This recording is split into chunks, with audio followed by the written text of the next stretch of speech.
As early as December ay sinabihan si Kevin Kembao Hindi ako pwede maglaro ng 4. dahil ang international level ayon kay coach Well, pang-wing talaga ako. ay pang-wing talaga ang kanyang posisyon. So ang kanyang ginawa ay dinevelop niya ito everyday bago dumating ang tournament. At sa kanyang pinapakita ngayon ay tila nagbunga na ang kanyang sipag. Sa last 3 games ay pinangungunahan ni Kevin Kembao ang buong SGA team pagdating sa scoring na may average na mahigit 18 points sa 3 laro. Technically ay mas mataas pa sa ating mga import o maging kay Dwight Howard.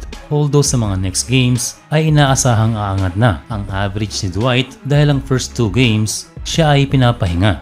And back to Kevin ay siya pa rin ang may pinakamahabang minutong player ng SGA per game at ang may pinakamataas na efficiency. Kaya we can see na ang nilalaro ni Kevin Kembao ay pang international level sa ngayon. At ang pinakamalaking revelasyon ay komportable si Kembao na maglaro ng wing. Kaya maganda ang tournament na ito para sa kanya at gayon na rin kung sakaling siya ay bumalik sa ating national team. And speaking of national team, nakausap ng tiebreaker time si Kevin Kembao at ayon sa kanya, interesado sa kanyang bansang UAE para maging naturalized player.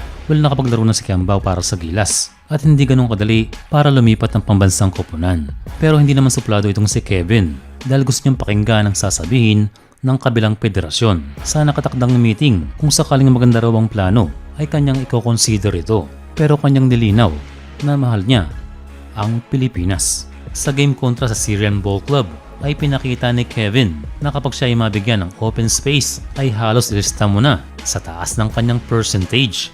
Malaking advantage kung magstay na as wingman itong si Kevin Kembao dahil kalimitan lalo na sa Asian level ay mayroon siyang height advantage at sasamahan pa ito ng mahabang wingspan. Another good thing for KQ ay ang kanyang IQ sa basketball na hindi kailangang ituro dahil kusa itong lumalabas para sa mga players na usually mga guardia ang dapat meron ito. Ang mga pasa at assist ni Kembao ang nagpapatunay dito. Mayroon din siyang disenteng ball handling kaya meron tayong big guard in the making. Kaya sa ngayon, everything is going right para sa early career ni KQ. Para naman sa strong group as a team, ay makikita na balanse ang lahat. Kahit maraming may NBA experience, ay walang paistaran. It's more of a teamwork. Ang isa pang maganda sa SGA ay nagko-contribute ang mga college players, meaning na lahat ay mayroong opportunity.